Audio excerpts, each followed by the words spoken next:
Week 2 matchup preview analysis. Here we come. Some more enticing matchups for Week 2 starts today. Thursday Night Football, Week 2. So let's take a look at this. First up on deck, we've got two 1-0 teams facing each other. Team Kaiser Soze, Gary Renner versus Money is the G-Spot, yours truly, Gabe Camacho. Now, how is this going to shake out? Last week I met Gary Renner, cool guy, bonded, and it was your birthday. This week, different story, Gary. I told you I'm coming after you. Everything's all great. We're buddies, but when we're on the field, it's time to take that W. Let's take a look at this matchup. ESPN projections are showing yours truly with a projected lead or win at 140 points versus Gary's 128 points. It's looking like ESPN saying this is kind of like a landslide victory here. Let's take a look at the quarterbacks. Aaron Rodgers versus Cam Newton. It's either a wash or it's very close. We don't know if Aaron's going to play or not, and he's going up against a very, very tough and stingy Minnesota defense. Cam and the Cardinals are going up against Arizona. Arizona got rocked last week, so I wouldn't normally say this, but I think that the edge goes to Cam. Isaiah Crowell and David Johnson versus Todd Gurley and Christian McCaffrey. Todd Gurley is a beast. David Johnson's a beast. Isaiah Crowell and Christian McCaffrey both kind of cancel each other out. Then you've got Devin Funchess over at Carolina. He's the main weapon, especially with Greg Olsen going down. Going up against Amari Cooper and a very tough Denver defense on the wings there. So I think I got to get the edge there to Devin. Marvin Jones versus Mike Evans. Evans had a great performance last week, and I think we got to give the edge to Mike Evans there. Tyreek Hill, spectacular week last week. We look to keep that up against Pittsburgh, going up against Allen Robinson. Allen Robinson is the number one receiver over in Chicago, and Chicago's going up against the Seahawks. So you never know what's going to happen there. Jack Doyle versus Kyle Rudolph. As tight end position is a wash. The flex position with Ted Ginn in New Orleans versus Chris Thompson in Washington is a wash. And defense-wise, the Rams are phenomenal, and the Texans are pretty damn good, and they have a great matchup. Kickers, we're not going to talk about them. Let's just say that this matchup should be a lot closer than what ESPN is projecting. Let's move on. Looking at the next matchup, we've got Miss Angie bringing back the belt. Versus Justin Jiang. So that's why Justin changed his name over to Give Me Your Belt. Very good. Like it a lot, Justin.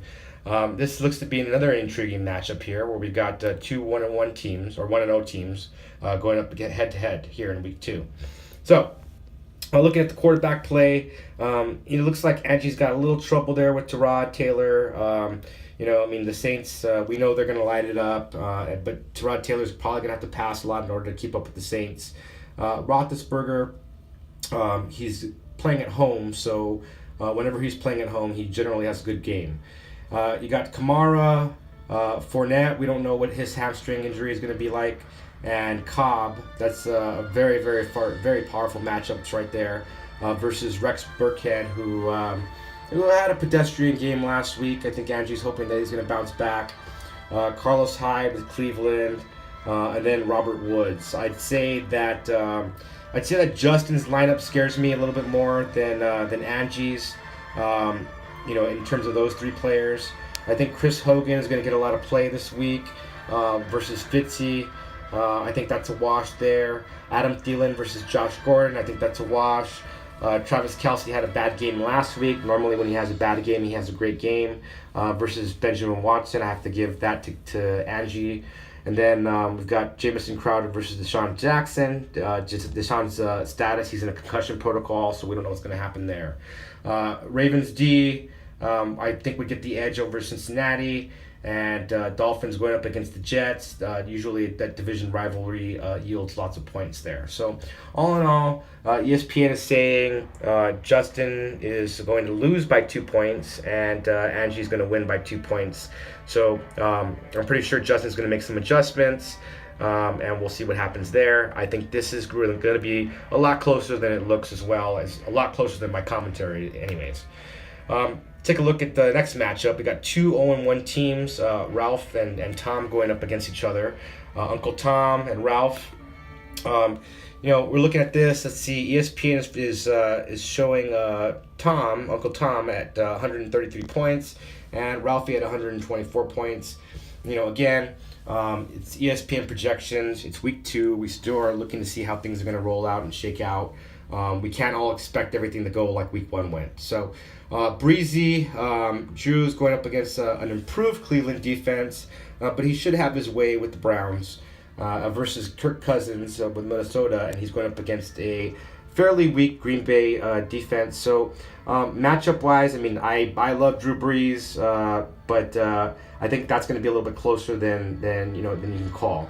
And meanwhile, on the running back position, he's got James Conner, who's filling in for Le'Veon Bell. He had a great week last week, and he's going to have another great week this week because KC's defense is pretty poor. James White lining up on New England's sideline. He figures to be heavily involved in the offense because they're going to have to throw a lot of little short passes against Jacksonville's very, very tough defense there.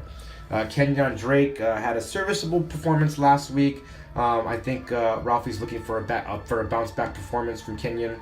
And then you got Dalvin Cook, and I think Dalvin Cook's going to run wild all over Green Bay, so that's great for Ralphie there. Chris Carson with Seattle, he led the bulk of the carries, so it'll only be a matter of time before he probably gets the bulk of the work. Versus Melvin Gordon, I have to give that edge to Ralph. And we got Keenan Allen going up against Kenny Stills. I still don't have that much trust in Kenny Stills yet. Keenan Allen is a beast. So, and then Odell Beckham as well. He's a beast. Going up against Brandon Cooks, who had a very good game last week. Zach Ertz versus George Kittle. I think that was a great pickup by Ralphie there to pick up George Kittle. But Zach Ertz is still a top 3 tight end versus George Kittle, who's just about a safety blanket for Jimmy Garoppolo. The flex position, we're looking at Royce Freeman. Freeman didn't have a spectacular game last week, but going up against that shitty defense there, he should look to bounce back and have a really, really good game. Versus Ryan Grant. Ryan Grant is one of the only receivers over in Indianapolis, so, aside from T.Y. Hilton. So look for him to put up some numbers. I think defense-wise, Vikings and Broncos, with their matchups, it's pretty much a wash. And kicker position, we're not going to talk about that. So, again, when it comes to Uncle Tom and Ralphie, I'm very intrigued by this matchup. ESPN's saying that Tom's going to win, but I think it's going to be, again, a lot closer than what ESPN's projecting here. Next on the list is Matthew, Morgan Freeman owns, versus Team Freeman. Matthew took a devastating loss last week while Miss Charlotte upset the world and beat Ralph. And let's see what this matchup looks like. So, right now projections are showing ESPN or Matthew to be losing by 10 points to Charlotte's team here.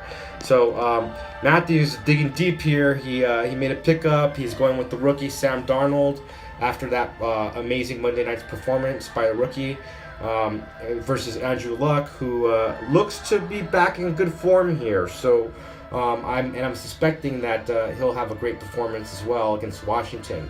So I have to give the edge to Charlotte over there with her quarterback. Sam's still unproven. And then let's look into the running back position. Matthew's got Adrian Peterson. Adrian Peterson had a great week last week, but we've seen that before. So let's give it another couple of weeks of consistency there before we start to all jump on the Adrian Peterson bandwagon. Versus Jay Ajayi. Jay Ajayi has been said to be the workhorse back for Philadelphia, so I personally am giving the edge to I think that's a wash because considering the matchup, I think Adrian Peterson is going to have another good game against Indianapolis. Saquon Barkley is the beast on Matthew's team, going up against Kareem Hunt, who had a disappointing week last week, but he's going to bounce back against the Steelers there.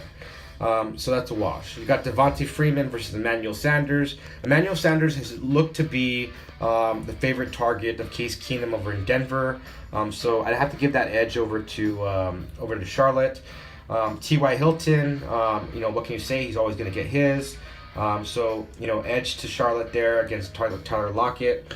And then looking at Stephon Diggs, he had a great game last week versus Devontae Adams. I think that's actually a wash there.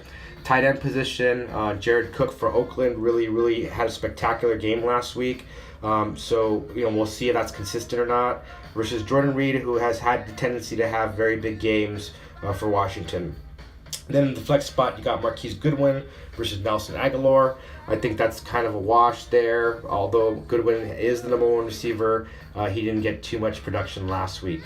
You got an Eagles defense going up against Tampa Bay and a Redskins defense going up against Indianapolis. I think Eagles with a slight edge there. So all in all, I think I'd have to agree with ESPN projections here. I think Charlotte is definitely favored. And I think that she probably will end up winning by 10 points.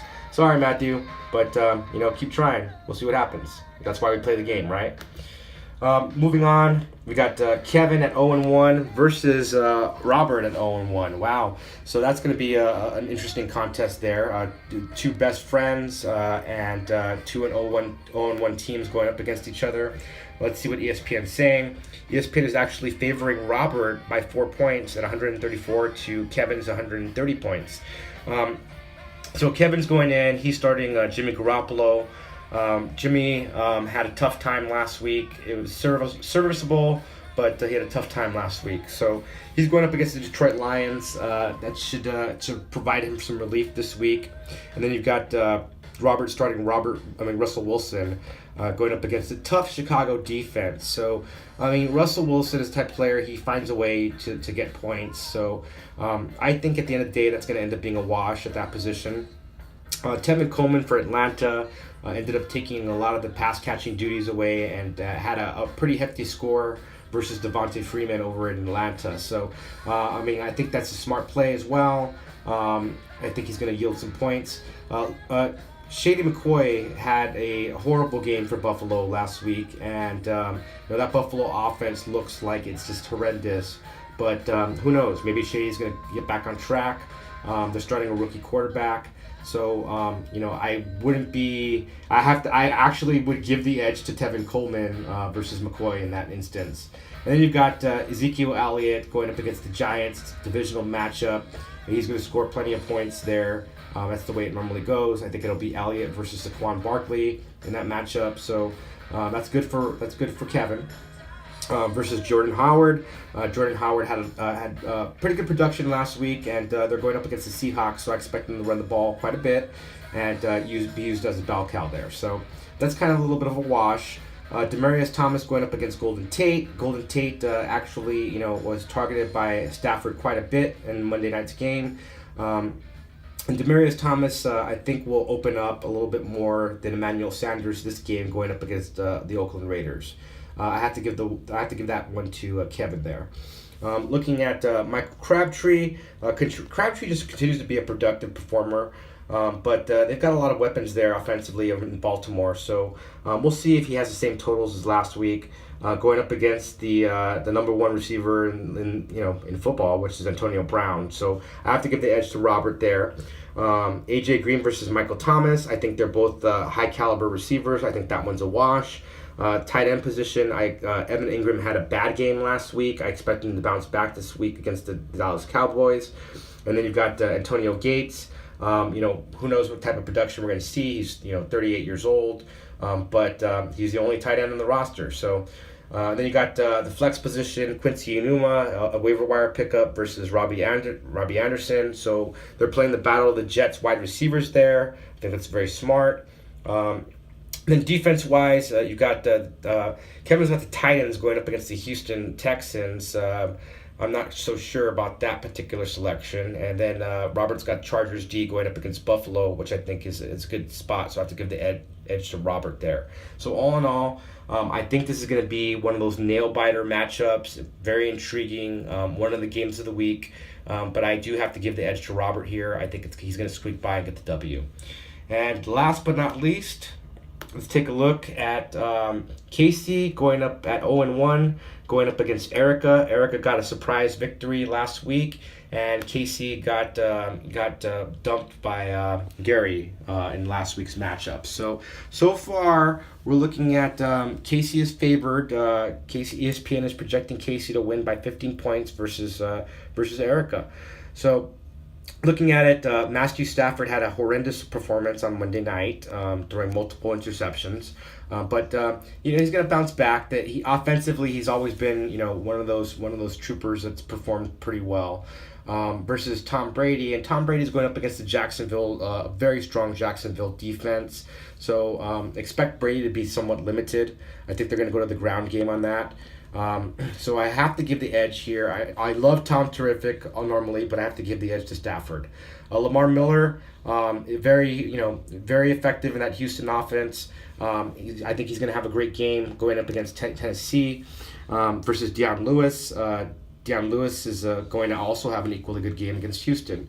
So that's sort of a wash. Joe Mixon had a spectacular matchup or game last week going up against C.J. Anderson. I think I have to give the edge to Casey there. Jarvis Landry going up against New Orleans versus Philip Dorsett. A good pickup there, Erica. Right now I'm not really sure. I'll call that a wash. Because I think Philip Dorsett had a great performance last week, but again, Jacksonville's defense is very strong, so let's see if he can break containment and score. And then you got Julio Jones and DeAndre Hopkins, the powerhouse combination going up against Juju and Cooper Kupp. Definitely that favors Casey. And then at the tight end position, you got Vance McDonald versus Rob Gronkowski. That definitely favors Erica. And then you got Alex Collins at the flex position going up against Austin Seferian-Jenkins. Erica's obviously a fan of playing two tight ends. Let's see how that shakes out. From a defensive perspective, okay, so this is interesting. So you've got the strong Jaguars defense lined up against three New England offensive players. So that's, I don't know how I feel about that, but that's kind of crazy. And then you've got the Steelers D going up against KC. That might work. I think all in all, ESPN projections are right here, and I think, Casey, you're going to get your first W of the season. So all in all, good luck, everybody. I really hope to see you for Week 2 this week over at Charlotte's house, and let's get ready to roll with some Thursday Night Football.